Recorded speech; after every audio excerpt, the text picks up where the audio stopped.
3 আসামি 8 দিনের রিমান্ডে, লাশের খণ্ডিত অংশ উদ্ধারে কসাই জিহাদকে নিয়ে কলকাতায় অভিযান।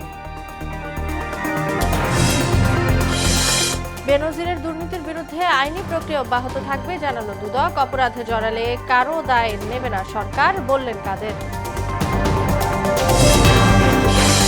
বাংলাদেশের দিকে ধেয়ে আসছে ঘূর্ণিঝড় রেমাল, আঘাত হানতে পারে রোববার, উপকূলবাসীর জন্য সতর্কবার্তা।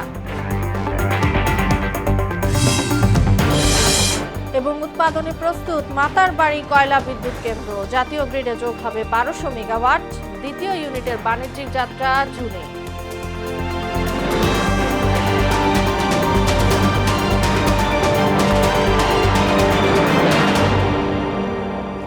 আসসালামু আলাইকুম, সবাইকে মোহনা সংবাদে স্বাগত। শুনছিলেন শিরোনাম, সঙ্গে আছি তাসনুভা বিনতে তাহের। এবার বিস্তারিত। ঝিনাইদহ 4 আসনের সংসদ সদস্য আনোয়ারুল আজিম আনার হত্যাকাণ্ডের পর অপহরণের মামলায় গ্রেপ্তার 3 আসামির 8 দিনের রিমান্ড মঞ্জুর করেছেন আদালত। শুক্রবার দুপুরে তাদের আদালতে হাজির করে 10 দিনের রিমান্ড চায় ডিবি পুলিশ। শুনানি শেষে ঢাকার মেট্রোপলিটন ম্যাজিস্ট্রেট দিলরুবা আফরোজ তিথি তাদের 8 রিমান্ড মঞ্জুর করেন। অপহরণ মামলাটি পরবর্তীতে হত্যা মামলায় রূপান্তরিত হবে বলে সরকার পক্ষের আইনজীবী আব্দুস সাত্তার দুলাল বলেছেন। এমদাদুল হক খানের রিপোর্ট।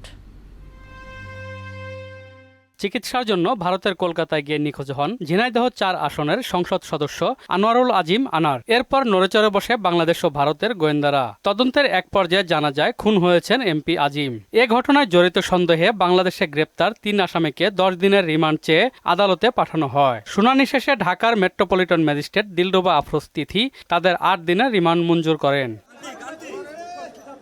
পরে সাংবাদিকদের বিভিন্ন প্রশ্নের উত্তর দেন ঢাকা মহানগর জেলা ও দায়রা জজ আদালতের পিপি অ্যাডভোকেট আব্দুল ছাত্তার দুলাল। তিনি বলেন, অপহরণের মামলায় তাদের রিমান্ডে নেওয়া হয়েছে।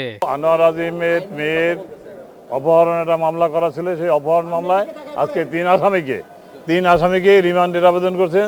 10 দিন করে রিমান্ড চেয়েছেন। প্রত্যেক আসামিকে 8 দিন করে সতর্কতার সহিত হাইকোর্টের নির্দেশ মোতাবেক জিজ্ঞাসাবাদের জন্য আদেশ দিয়েছে। তিনি বলেন, রিমান্ড আবেদনে এমপি আজিমের বন্ধু আখতারুজ্জামান শাহিনের পরিকল্পনায় গ্রেপ্তারকৃতরা অপহরণ ও হত্যাকাণ্ডে জড়িত থাকতে পারে বলে উল্লেখ করা হয়েছে। ব্যবসায়িক লেনদেনের কারণে আনোয়ারুল আজিম অর্থাৎ এমপি সাহেবের সাথে আখতারুজ্জামান শাহিনের দ্বন্দ্ব দীর্ঘদিনের। আনোয়ারুল আজিম সাহেব এরা কখনই জানতে পারে নাই সেই দ্বন্দ্বের পরিপ্রেক্ষিতে এখানে হত্যার অনেক চেষ্টা করছে, সে না পেরে ভারতে ব্যবসায়িক আলোচনার নাম করে ভারতে তাকে নিয়ে গেছে। হত্যাকাণ্ড প্রমাণিত হওয়ার পর অপহরণ মামলাটি হত্যা মামলায় রূপান্তরিত হবে বলেও জানান পিপি দুলাল। সবকিছু যখন উন্মোচন হবে তখনই হত্যা মামলায় রূপান্তরিত। এমদাদুল হক খান, মোহনা সংবাদ, ঢাকা। এদিকে এমপি আনোয়ারুল আজিম আনারের মরদেহের খণ্ডিত অংশ উদ্ধারে পশ্চিমবঙ্গের দক্ষিণ 24 পরগনা জেলার ভাঙড়ের কৃষ্ণমাটি এলাকায় জিহাদ হাওলাদার ওরফে কসাই জিহাদকে নিয়ে তল্লাশি শুরু করেছে ভারতের সিআইডি। টানা 3 ঘন্টা ধরে তল্লাশি চালিয়েও মরদেহের কোনো অংশের খোঁজ পাওয়া যায়নি।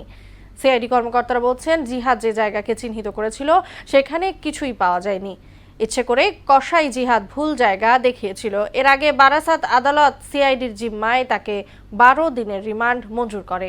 এরপর পরই তাকে নিয়ে লাশ উদ্ধার অভিযানে যায় সিআইডি। সাবেক আইজিপি বেনজির আহমেদের সম্পত্তি ক্রোক ও ব্যাংক অ্যাকাউন্ট ফ্রিজের নির্দেশকে সাধুবাদ জানিয়েছে সাধারণ মানুষ। তবে শুধু অবসরের পরে ব্যবস্থা গ্রহণ নয়, দায়িত্বে থাকাকালীন দুর্নীতির অনুসন্ধান করার তাগিদ দিয়েছেন তারা। আর সাবেক আইজিপির দুর্নীতির বিরুদ্ধে সব ধরনের আইনি প্রক্রিয়া অব্যাহত থাকবে উল্লেখ করে পদে থাকাকালীন কারো বিরুদ্ধে ব্যবস্থা নেওয়া কঠিন বলে জানান দুদকের আইনজীবী। রেজা খানের রিপোর্ট।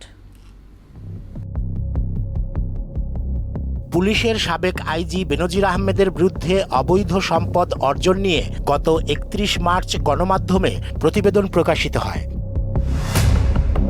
এতে নড়েচড়ে বসে প্রশাসন। বেনজিরের অবৈধ সম্পদের অনুসন্ধানের নামে দুর্নীতি দমন কমিশন দুদক। পরে নিজের বিরুদ্ধে ওঠা অভিযোগকে ষড়যন্ত্র হিসেবে উল্লেখ করে সামাজিক যোগাযোগ মাধ্যমে নিজেকে নির্দোষ দাবি করেন বেনজির আহমেদ। 24টি তথ্য বা অভিযোগ সম্পূর্ণ মিথ্যে এবং কল্পনাপ্রসূত। দুদকের আবেদনের প্রেক্ষিতে বৃহস্পতিবার তার স্থাবর অস্থাবর সম্পদ জব্দের আদেশ দেন আদালত। একই সঙ্গে তার সম্পদ কেনার 83টি দলিলও জব্দের আদেশ দিয়েছেন ঢাকা মহানগর দায়রা জজ। আদালতের এই আদেশকে ইতিবাচক হিসেবে দেখছে সাধারণ মানুষ। এটা সাধুবাদ জানানো যায়। যদি হয়রানির জন্য যদি করা হয় তাহলে এটা সাধুবাদের ইয়ে পড়ে। যারা আপনি টপ লেভেল থেকে করে তাদের জিনিসটা কিন্তু একটু আগে থেকে আরও সচেতন হলে তাহলে কিন্তু নিচের লেভেল সবাই একটু সাবধান হয়ে যাবে। দুর্নীতি সম্পদের পার করব, অবশ্যই তার আইনের তো ব্যবস্থা নিতে হবে। তবে শুধু অবসরের পরে কেন অভিযোগ ওঠে এমন প্রশ্ন সচেতন মানুষের।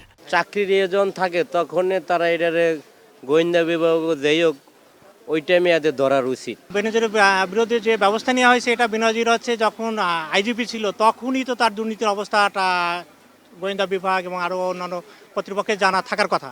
বেনজিরের সম্পদ ক্রোক ও সকল ব্যাংক হিসাব ফ্রিজ সহ তার বিরুদ্ধে আইন অনুযায়ী পরবর্তী ব্যবস্থা অব্যাহত থাকবে বলে জানান দুদকের এই আইনজীবী। সার্বিকভাবে দুর্নীতি দমন কমিশন তার আইন বিধি মেনে চলেই এই জব্দগুলির আবেদন করা হয়েছে, যা গতকাল জব্দ করেছে। এখন অনুসন্ধানের বাকি কাজগুলি চলবে। তবে পদে থাকাকালীন কোনো কর্মকর্তার বিরুদ্ধে দুর্নীতির তদন্ত করা কঠিন কাজ বলেও স্বীকার করেন খুরশিদ আলম। ক্ষমতাসীন যারা থাকেন তাদের দুর্নীতি ক্ষমতায় থাকা অবস্থায় তথ্যপত্র বের করা অবশ্যই অনেক কঠিন। রেজা খান, মোহনা সংবাদ, ঢাকা। সাবেক সেনাপ্রধান বা আইজিপি অপরাধী হলে তাদের দায় নেবে না সরকার, একথা সাফ জানিয়ে দিয়েছেন আওয়ামী লীগ সাধারণ সম্পাদক ওবায়দুল কাদের। আর ফিলিস্তিনিদের পক্ষে কথা না বলায় বিএনপি জামায়াতকে নেতানিয়াহুর সহযোগী বলে মন্তব্য করেছেন পররাষ্ট্রমন্ত্রী হাসান মাহমুদ। সুরাইয়া মুনিকে সঙ্গে নিয়ে এমআর আসাদের রিপোর্ট। মৃত্যুজনিত কারণে ক্ষমতাসীন দল আওয়ামী লীগের কেন্দ্রীয় কার্যালয়ে সমসাময়িক বিভিন্ন বিষয় নিয়ে কথা বলেন দলটির সাধারণ সম্পাদক ওবায়দুল কাদের। জানান, সাবেক উচ্চপদস্থ যে কোনো কর্মকর্তাই অপরাধ করলে সাজার আওতায় পড়বেন। সরকার এই ব্যাপারে তাদেরকে অপকর্ম অপরাধের শাস্তি পাওয়ার ব্যাপারে সরকার সৎসাহস দেখিয়েছে কিনা। সন্ত্রাসী কার্যক্রমের সঙ্গে জড়িতদের আটক করার কথা উল্লেখ করে তিনি বলেন, এর সঙ্গে রাজনীতির কোনো সম্পর্ক নেই। এই সরকারের আমলে কোনো নিরীহ লোক কোনো প্রকার হয়রানি জেল জুলুমের মুখোমুখি হয়নি। এদিকে রাজধানীতে আলাদা অনুষ্ঠানে পররাষ্ট্রমন্ত্রী হাসান মাহমুদ অভিযোগ করেন, ক্ষমতার মোহে ইসরায়েলের পক্ষে যারা কথা বলে তারা নেতানিয়াহুর সহযোগী। যেভাবে ফিলিস্তিনে ইসরায়েলি বাহিনী যেভাবে বর্বরতা চালাচ্ছে সেটি কখনো সমর্থনযোগ্য নয়, এটি মার্কিন যুক্তরাষ্ট্রও বলেছে। অথচ আমাদের বিএনপি জামাত কিছু বলে না, চুপ। খালি সরকার নামানোর জন্য মির্জা ফখরুল সাহেব সকালবেলা এক কথা, বিকেলবেলা এক কথা, মুখ দিয়ে কখনো ফিলিস্তিনিদের পক্ষে কোনো কথা বের হয় না। আন্তর্জাতিক অপরাধ ট্রাইব্যুনালে নেতানিয়াহুর গ্রেপ্তারি পরোয়ানায় বাংলাদেশের পূর্ণ সমর্থন আছে বলেও জানান মন্ত্রী। চিফ প্রসিকিউটর নেতানিয়াহুকে গ্রেপ্তার করার জন্য যে দাবি উপস্থাপন করেছেন সেটির পক্ষে বাংলাদেশের পূর্ণ সমর্থন রয়েছে। এমআর আসাদ, মোহনা সংবাদ, ঢাকা। সরকারকে পদত্যাগ করে বিরোধী দলের সঙ্গে আলোচনার মাধ্যমে নির্দলীয় নিরপেক্ষ সরকারের অধীনে নির্বাচন দেওয়ার আহ্বান জানিয়েছেন বিএনপির ভাইস চেয়ারম্যান শামসুজ্জামান দুদু। সরকারের পায়ের তলায় মাটি নেই বলে মন্তব্য করে তিনি বলেন, নির্বাচনের 3 মাসেই সরকার অস্থির হয়ে পড়েছে। সকালে জাতীয় প্রেস ক্লাবের সামনে গণতন্ত্র ফোরামের অবস্থান কর্মসূচিতে অংশ নিয়ে শামসুজ্জামান দুদু জনগণের ক্ষমতা জনগণের কাছে ফিরিয়ে দিতে সরকারের প্রতি আহ্বান জানান। গণ আন্দোলনের মাধ্যমে সরকারের পতন হলে পরিস্থিতি সামাল দেয়া কঠিন হবে বলেও মন্তব্য করেন বিএনপির এ নেতা। বাংলাদেশ উপকূলের দিকে ধেয়ে আসছে ঘূর্ণিঝড় রেমাল। ঘূর্ণিঝড়টি বর্তমানে চট্টগ্রাম থেকে 870 কিলোমিটার ও কক্সবাজার থেকে 805 কিলোমিটার দূরে অবস্থান করছে। রোববার বিকেল নাগাদ এটি আঘাত হানতে পারে বাংলাদেশে। বঙ্গোপসাগরে থাকা লঘুচাপটি এখন নিম্নচাপে পরিণত হয়েছে।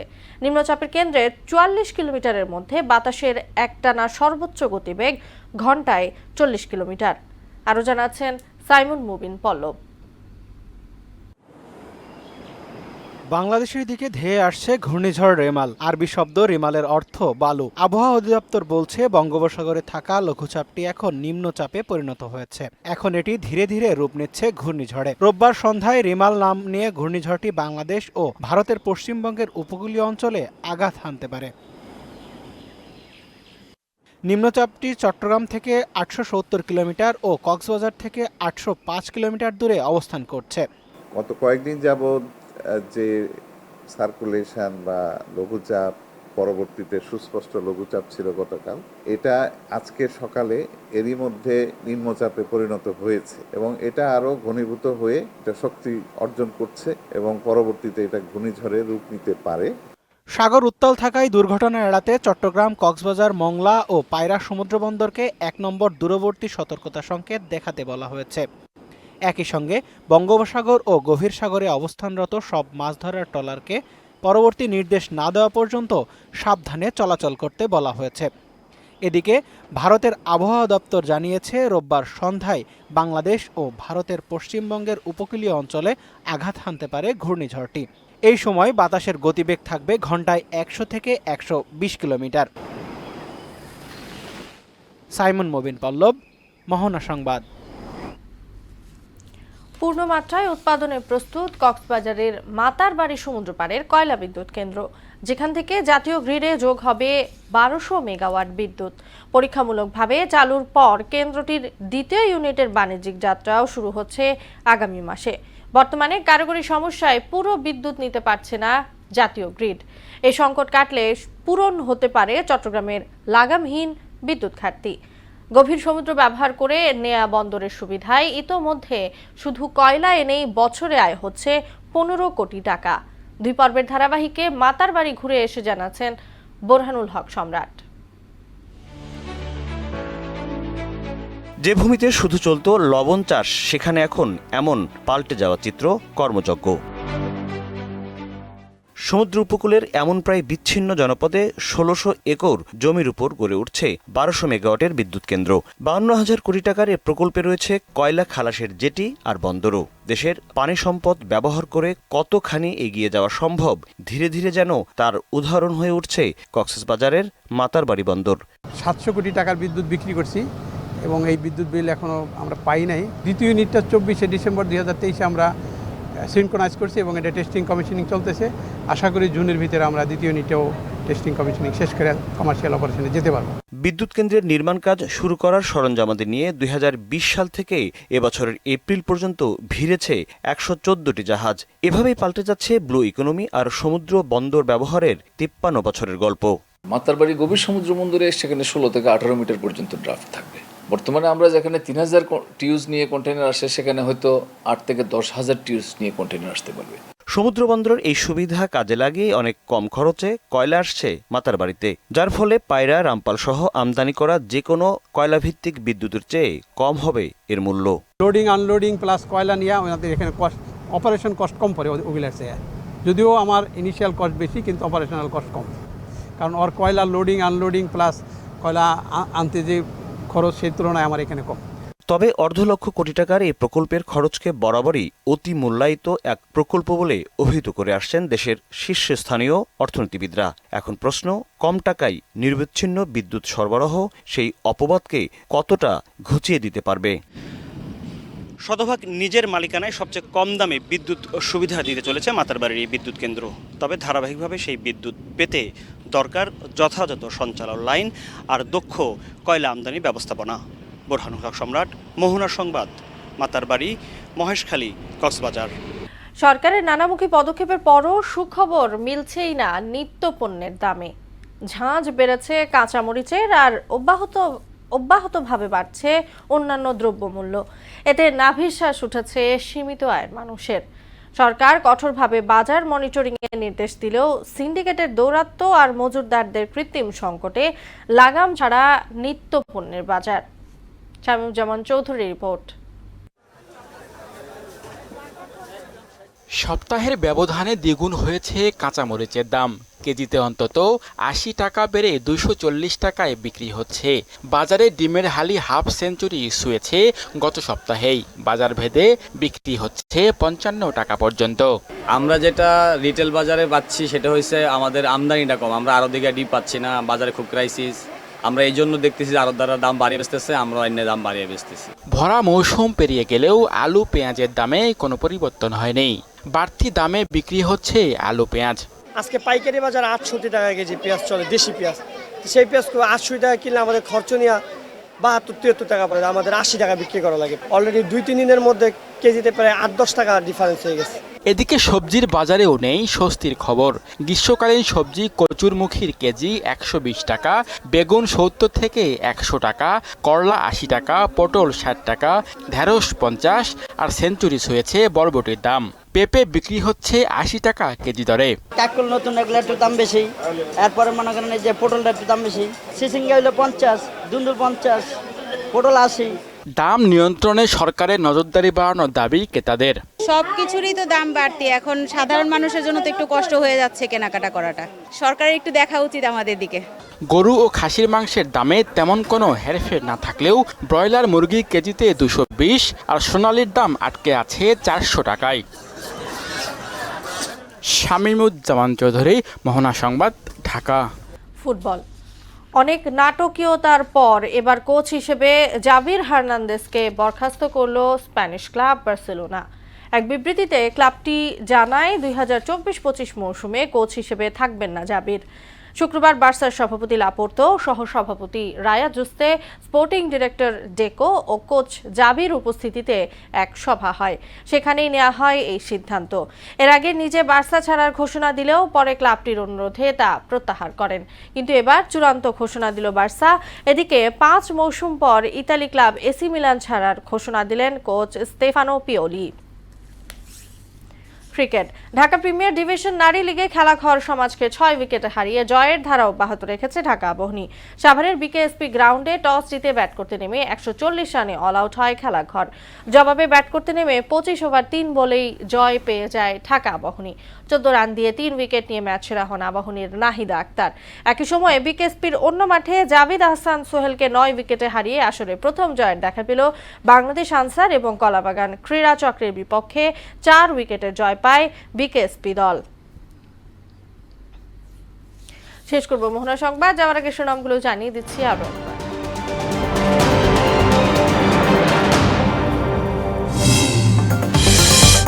এমপি আনার হত্যায় 3 আসামি 8 দিনের রিমান্ডে, লাশের খণ্ডিত অংশ উদ্ধারে কসাই জিহাদকে নিয়ে কলকাতায় অভিযান।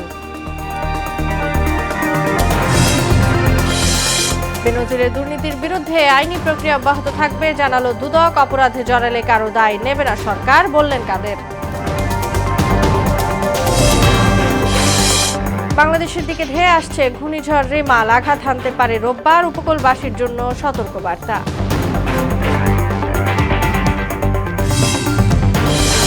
এবং উৎপাদনে প্রস্তুত মাতারবাড়ি কয়লা বিদ্যুৎ কেন্দ্র, জাতীয় গ্রিডে যোগ হবে 1200 মেগাওয়াট, দ্বিতীয় ইউনিটের বাণিজ্যিক যাত্রা জুনে। এই ছিল মোহনা সংবাদে। পরবর্তী সংবাদ রাত 12টায়। এছাড়া মোহনার সবশেষ খবর জানতে ভিজিট করুন www.mohona.tv। সংবাদ দেখতে পান ফেসবুক ও ইউটিউবেও। এতক্ষণ সঙ্গে থাকার জন্য সবাইকে ধন্যবাদ।